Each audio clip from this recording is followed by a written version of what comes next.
Déjà, en décembre 2016, des témoins parlaient de rebelles au sein des forces d'ordre congolaises qui ont réprimé les manifestants contre le président Joseph Kabila.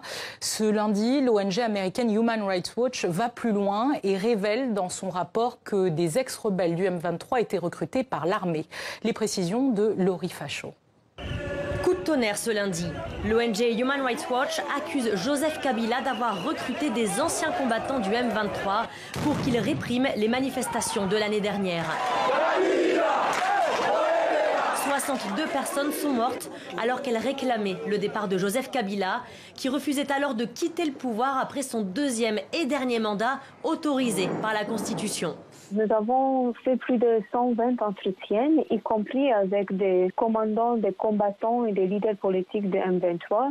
Ils nous ont expliqué comment ils ont été recrutés. Ils ont reçu des ordres explicites de faire tout pour étouffer les manifestations. Nous avons aussi parlé avec 9 officiers des forces de sécurité congolaises qui, eux aussi, ont confirmé comment ce recrutement a eu lieu. Les rebelles du M23 ont commis des violations des droits humains entre 2012 et 2013 avant de déposer les armes et de signer un accord de paix avec le gouvernement fin 2013. Ce lundi, le chef politique du M23, Bertrand Bissimois, a réagi au rapport de l'ONG. Concernant le rapport de Human Rights Watch, nous précisons que le gouvernement de RDC a saboté la mise en œuvre des déclarations de Nairobi pour recruter clandestinement quelques déserteurs et indisciplinés radiés du M23 pour des activités que nous ignorons. Les combattants du M23 ont été recrutés alors qu'ils étaient exilés en Ouganda et au Rwanda, selon l'ONG. Voici le témoignage de 2 d'entre eux.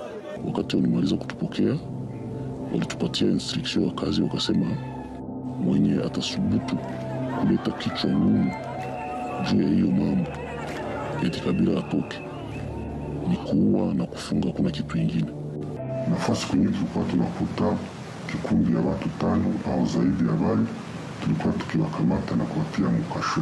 Wakati tulikuwa tukipata maiti zimelala barabarani, tulikuwa tukizungusha na kwenda zificha mbali, kusema opinion internationale. En RDC, l'opposition souhaite l'ouverture d'une enquête.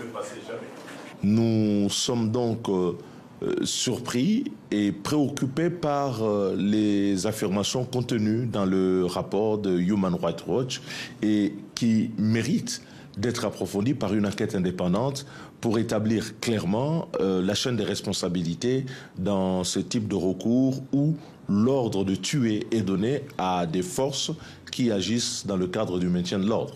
Le ministre congolais de la Défense réfute ce rapport. Il estime que l'ONG ne devrait plus opérer en République démocratique du Congo.